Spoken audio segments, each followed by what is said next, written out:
제가 2013년도에 고등부를 섬길 때입니다. 고등부 학생들과 함께 인도네시아 선교를 준비하게 되었습니다. 그래서 더 효과적으로 그저 가는 것이 아니라 그래도 우리가 열매를 얻고 하나님께서 보여주시는 것을 얻기 위하여서 많이 공부를 했었습니다.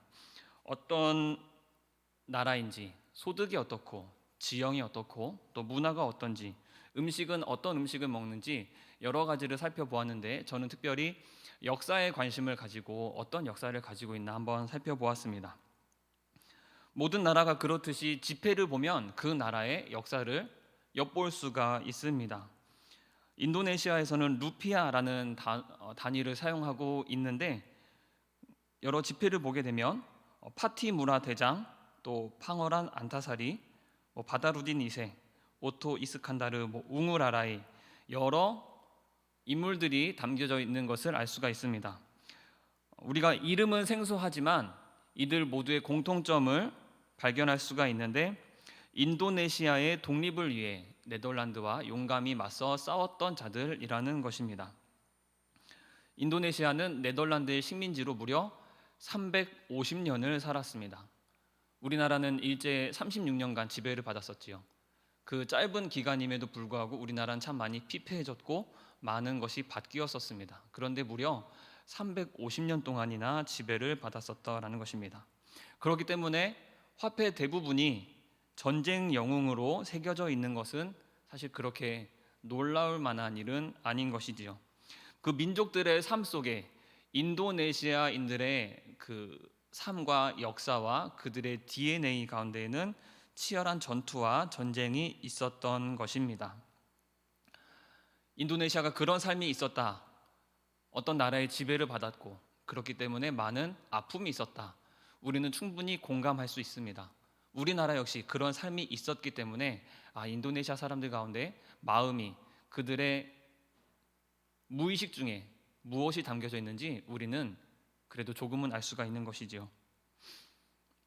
우리나라가 이 자그마한 땅덩어리를 차지하겠다고 북쪽에서는 오랑캐들이, 또 남쪽에서는 왜구들이 무시로 침략하지 않았었습니까? 얼마나 신빙성 있는 자료인지는 모르겠습니다만 제가 한번 찾아보았는데, 조선시대에만 일본에게 700여 회 침략을 받았다고 합니다. 임진왜란이라는 큰 전쟁뿐만이 아니라 작은 약탈까지 포함해서, 국지전을 다 포함해서 700여 회의 침략을 받았다는 것이지요. 숱한 전쟁과 침략과 파괴와 약탈이 우리나라 가운데에도 있었습니다. 저는 그래서 한번 생각해 봤습니다. 대한민국이 이 짧은 130여 년의 시간 동안 어떻게 이렇게 기독교가 부흥할 수 있었는가?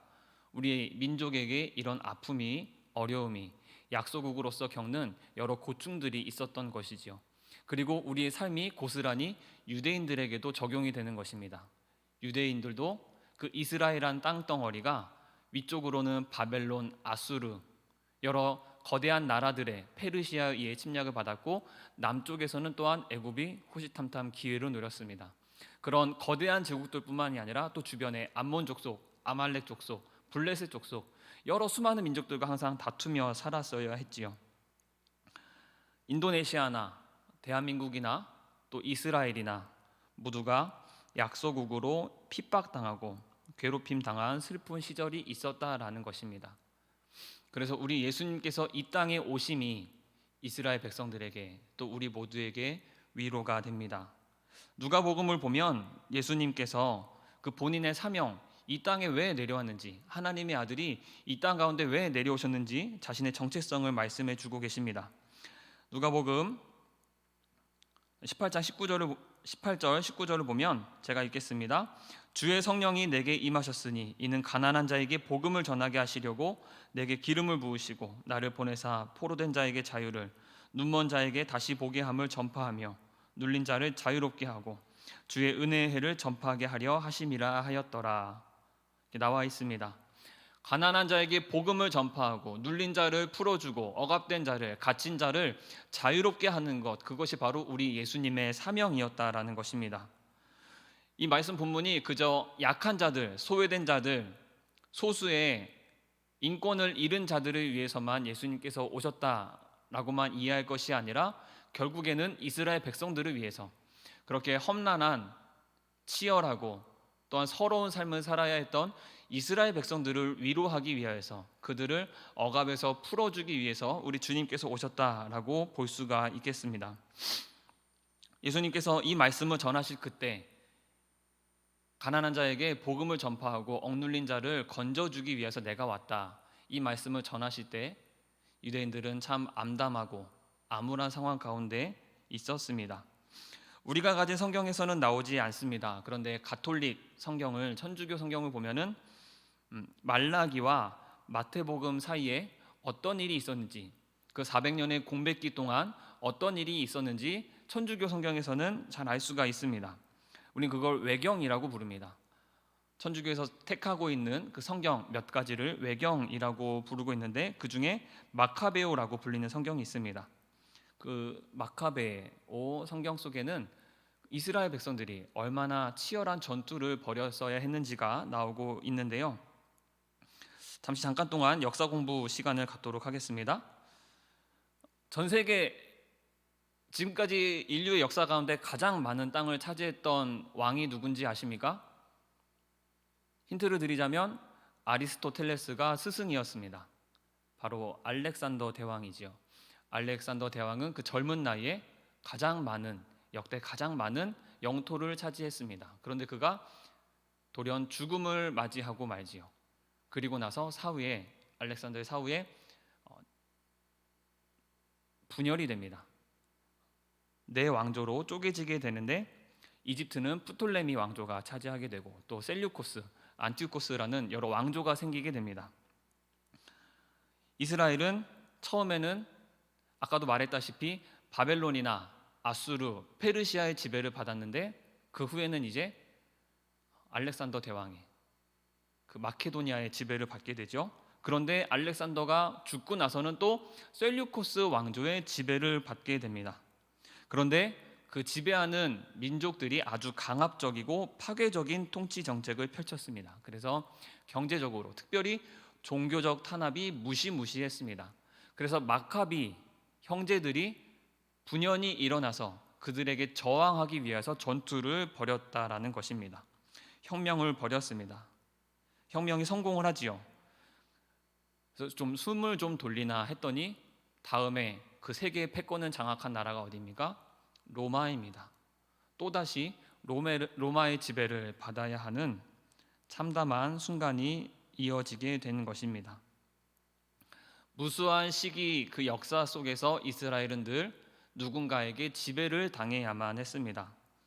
그렇게 힘들고 고된 일이, 눈물이 마를 날이 없었던, 남의 나라 영향을 받지 않은 날이 손꼽을 만큼 참으로 적었던 때, 그렇기 때문에 다윗의 영광을 재현하고 싶었던 것이지요.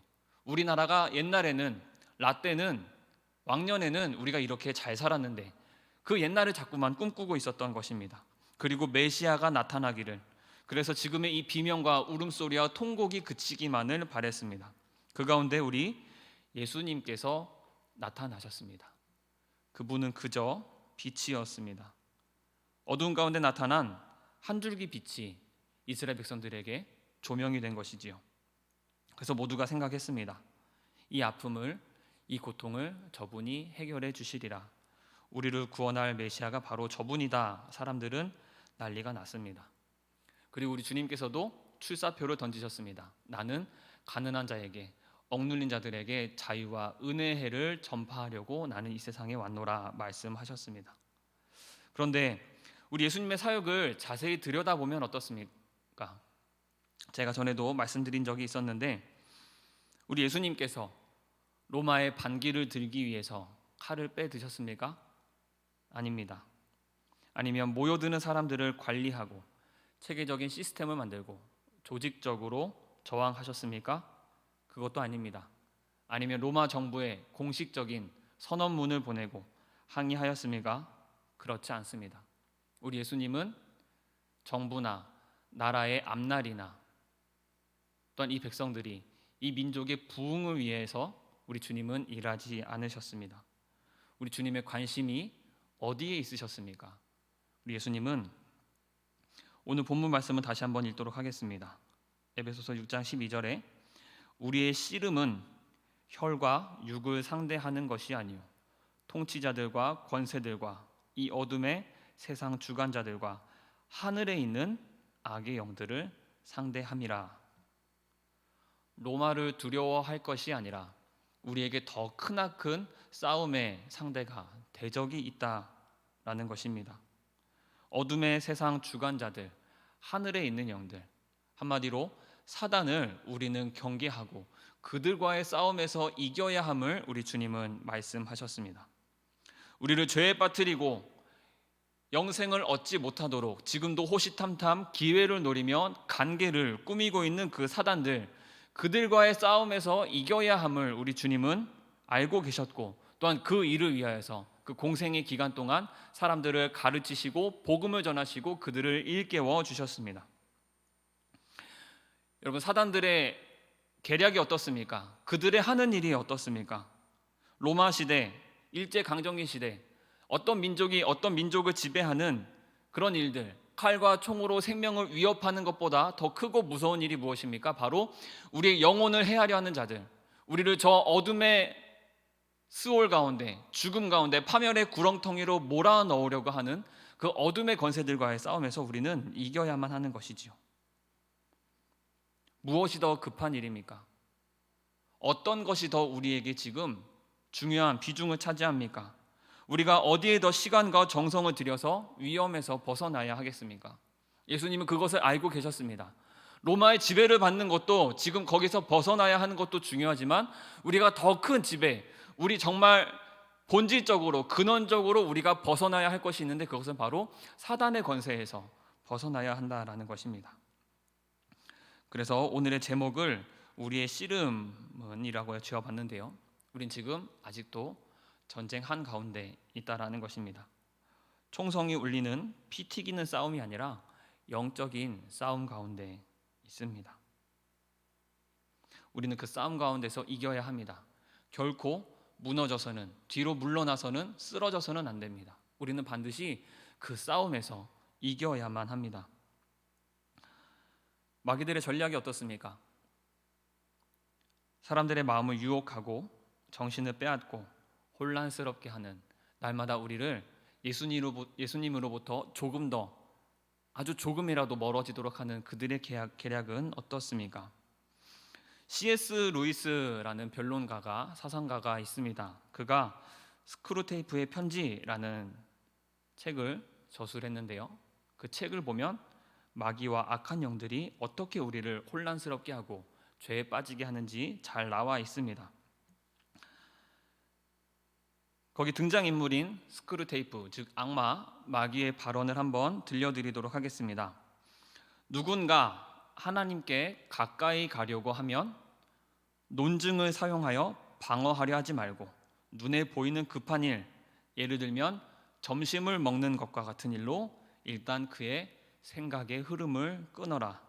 그가 점심을 먹으러 나섰다는 것은 네가 이미 싸움에서 승리한 것을 의미한다. 마음속에 교리적인 일이나 말씀의 진리를 파헤치도록 더 그 부분에 집중하지 못하도록 오히려 주변의 것들, 삶의 아주 사소한 보잘것없는 일들로 아예 관심을 돌리라고 사단은 지금 자기 조카에게 알려주고 있습니다. 하나님을 온전히 생각하다가 전혀 쓸데없는 일에 몰두하도록, 열심히 기도하다가 내가 하나님의 말씀을 묵상하다가 내가 가스 밸브를 잠궜나? 라고 생각하게 만드는 것이죠. 또 열심히 우리 주님에 대해 생각하다가 나는 어떻게 하나님의 일을 감당할까 생각하다가 갑자기 스마트폰을 꺼내야겠다, 갑자기 오늘 검색어가 생각이 나고 인스타그램을 다시 한 번 더 좀 살펴보게 되고 오늘 유튜브에 어떤 영상이 올라왔는지 자꾸만 우리 관심을 다른 데로 돌리도록 하는 것입니다. 마귀들은 절대 우리가 확실하게 구별할 수 있는 방법으로 오지 않습니다. 만약에 우리가 확연하게 누가 봐도 이건 마귀의 짓이다 라고 생각이 들면 당연히 우리는 그 길에서 돌아서게 되겠지요. 마귀들은 얼마나 간교한지 모릅니다. 그들은 얼마나 수준 높은 전술을 구사하는지 모릅니다. 알듯 말듯하게, 아리송하게, 아주 교묘하게 우리 삶 가운데 침투합니다. 마귀들이, 사단이 우리로 하여금 교회를 가지 못하게 할까요? 아닙니다. 오히려 교회에 가라고 합니다. 그런데 그냥 단순히 교회에 발만 붙이고 있어라 라고 합니다. 교회 가. 교회 가도 괜찮아. 근데 딱 거기까지만 해 라는 것이죠. 너 주일 지켰잖아. 그거면 됐어 라고 말하는 것입니다. 너 지금 유튜브 틀어놨잖아. 너 지금 이거 예배 드리고 있는 거야. 거기까지 했으면 잘했지. 더 이상 뭘 더 바래? 라고 우리에게 속삭입니다. 더 이상 더 우리 하나님 앞에 가까이 가지 못하도록, 우리 주님을 묵상하지 못하도록 거기까지면 됐지. 너 바쁜데, 너 지금 얼마나 바쁘게 살고 있어. 지금 해야 될 일이 얼마나 많은데, 경쟁해야 될 것이 얼마나 많고 네가 살아남아야 하는데 이 정도면 됐지 라고 우리를 그럴듯한 말로 설득하는 것입니다. 어떻게 하나님의 사랑을 우리가 고백할까? 어떻게 우리가 하나님의 사랑을 전하고 살까? 우리가 이웃을 어떻게 사랑하고 베풀어야 할까? 그런 일에 고민하지 못하도록 거기까지면 됐어 라고 우리 마음을 부추깁니다. 우리는 이 싸움에서 승리해야만 합니다. 악한 마귀 권세들과의 싸움에서 이기고 승리하고 지금도 신음하고 죄 가운데 얽매여 있는 이 근심하고 염려에 사로잡혀 있는 이 상황에서 우리는 벗어나야 합니다. 주님께서 우리에게 찾아오셔서 희망을 주셨듯이 우리는 그 희망으로 불타올라야 하고, 또 우리 주님의 사랑으로 우리는 하나가 되어서 또 아직도 주님을 알지 못하는 자들에게 우리 하나님의 그리스도의 복음을 전해야 합니다. 전쟁에 나가서 이 세상의 악한 영들과 싸워서 이기고 승리하는 우리 청년부가 되기를 소망합니다. 우리 주님께서 본인 사역의 핵심을 전파하시며 몇 가지 우리에게 힌트를 주셨습니다. 그 누가복음의 말씀에 우리 주님 말씀하시기를 주의 성령이 내게 임하셨으니 라고 하셨습니다. 우리가 악한 마귀와 씨름하여서 이기기 위하여 그들을 짓밟고 우리가 그들 위에 올라가 하나님께 승리의 계가를 부르기 위해서 우리가 어떻게 해야 됩니까? 성령 충만함을 받는 것입니다. 주의 성령이 내게 임하셨으니, 예수님은 공생애의 기간 동안 어떤 힘으로 사역하셨습니까? 성령의 능력으로 사역하셨다라는 것이죠. 그렇기에 우리도 성령으로 충만해야 합니다.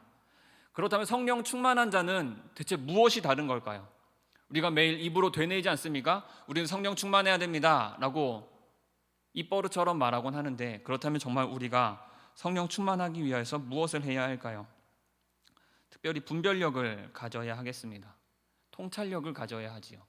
이것이 하나님의 일인지, 저것이 사람의 말인지, 저것이 사단의 유혹인지 맑은 영혼을 소유하며 이 세상의 것들을 다 던져버리고 우리 몸과 마음에 성령님으로 충만하여서 우리가 거룩해지고 분별력을 갖출 수가 있어야 하는 것입니다. 영적 전쟁을 치르기 위해서, 전쟁을 치를 때 제일 중요한 것이 무엇입니까? 적군과 아군을 구별하는 것입니다. 우리 아군은 많이 살아남아야 하고 적군은 모두 몰살시켜야 하지요. 그러기 위해선 피아가 구별되어야 되지 않습니까? 식별이 되어야 됩니다. 적군이 누구인지 우리는 알아야 되는 것이지요. 제가 한 가지 들은 이야기가 있습니다. 한 여대생이 선교를 가게 되었습니다. 단기 선교를 가게 되었던 것 같습니다. 그런데 부모님의 반대가 있었습니다. 그래서 이 학생은 기도 제목을 올리기를 이제부터 대적 기도에 들어가야 되겠다.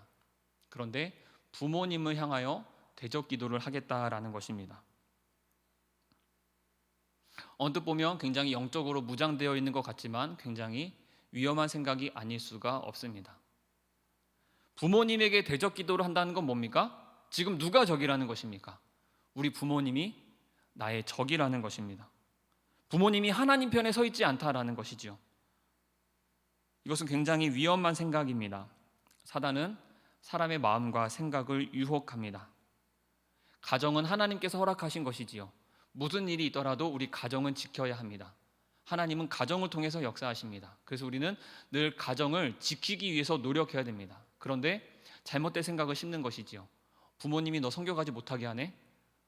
너희 부모님은 너의 적이야. 그러니까 대적 기도를 해.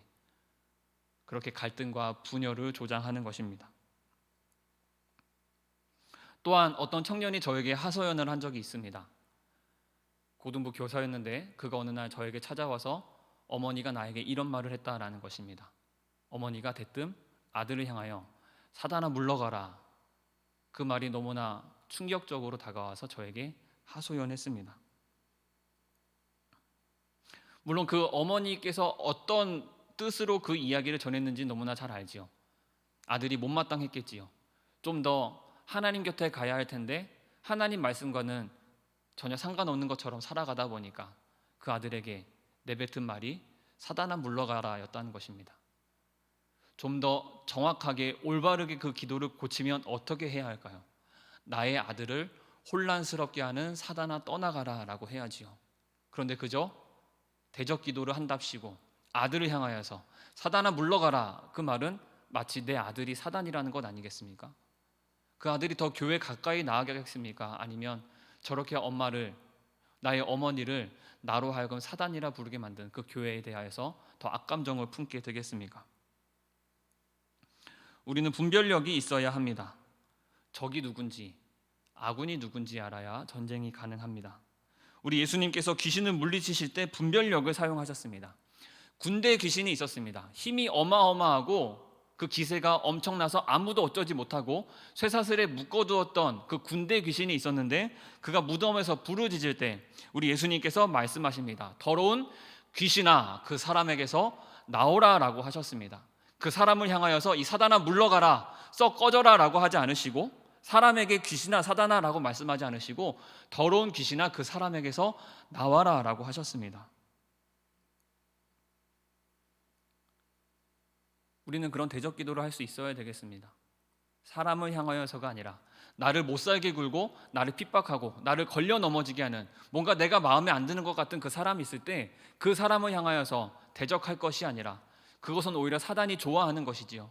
우리로 하여금 분열하게 만들고 갈등하게 만들고 서로를 싫어하게 만들고 그렇게 그리스도의 복음이 전해지지 못하도록 단절되도록 하는 그 방에서 벗어나서 우리는 그 사단 그 자체를 향하여서 대적할 수 있어야 하겠습니다. 또 우리 주님은 18절 중반절에 보면은 누가복음의 말씀에 보면은 내게 기름을 부으시고 라고 말씀하셨습니다. 하나님의 아들, 세상을 구원할 메시아로서 기름 부음을 받으셨습니다. 우리 주님은 기름 부음을 받은 왕이기에 거룩하게 구별되었기에 마귀에게 지지 않으시고 오히려 그들을 통제하셨습니다. 우리에게도 그 기름 부음이 있어야 하겠습니다. 사무엘상에 보면 사울도 기름 부음을 받았습니다. 또한 다윗도 기름 부음을 받았습니다. 그 기름 부음의 감격이 어떠했는지 사울도 하나님의 영에 사로잡혀 예언하고 방언하였다라고 나옵니다. 또한 다윗도 하나님의 기름 부으심을 받았을 때 그가 악한 영을 떠나가게 하고 하나님의 영광을 날마다 찬송하는 입술이 되었다라고 말하고 있습니다. 우리도 기름 부음 받은 사람입니다. 우리는 주 예수 그리스도의 자녀로서 또 우리 하나님께서 성령의 기름을 부으셨습니다. 중요한 것은 무엇일까요? 우리는 기름 부음 받은 자답게 살아가야 하는 것입니다. 사울은 기름 부음 받은 자처럼 살지 못했습니다. 그래서 하나님께서 그를 왕으로 세운 것을 후회하셨습니다. 그리고 다윗으로 옮기셨습니다. 다윗을 새로운 왕으로 택하시고 그에게 기름을 부으셨는데 다윗은 기름 부음 받은 자로서 날마다 하나님의 말씀을 순종하며 살았습니다. 그 무엇보다 하나님의 말씀이 우선이 되었고 하나님만 아는 바보처럼 살았습니다. 우리가 기름 부음 받는 자로서 이 세상 그 무엇보다 하나님이 우선 되시는 삶을 살아야 되는 것이죠. 그럴 때 우리는 이 세상 그 어떤 유혹에서 마귀와의 싸움에서 이기고 승리할 수가 있습니다. 코로나라는 지금껏 한 번도 경험해 보지 못한 일들이 우리 삶에 느닷없이 들이닥쳤습니다. 저는 생각합니다. 지금은 우리가 증명해내야 될 때입니다. 하나님, 이제 어떻게 해야 될까요? 이런 상황에서 우리가 무엇을 해야 되겠습니까? 라고 묻는 것이 아니라 이런 위기의 순간에서 나는 지금까지 어떠한 삶을 살았는지, 내가 과연 그리스도인으로서 어떠한 사람이었는지 이제는 증명해내야 될 시간인 것이지요. 훈련이 잘 되어 있던 군인은 전쟁에 나서면 그 가운데서 빛을 발합니다. 그런데 아무 준비가 되어 있지 않았던 군인은 그저 쓸모없는 존재가 되고 말지요. 우리는 이 위기 가운데서 어떻게 살아가야겠습니까? 우리는 증명이 되어야 합니다. 나는 그리스도인으로서 지금까지 무엇을 했는지 그것이 이제는 빛으로 드러나야 될 때인 것이지요. 성령님의 충만함으로, 기름 부으심으로 악한 마귀들, 모든 유혹과 우리를 넘어지게 하는 코로나라는 핑계로 하나님으로부터 멀어지게 하는 그 모든 것으로부터 벗어나서 하나님의 자녀로서 분별되고 구별되어 있는 하나님의 능력의 사람이 되시기를 소망합니다.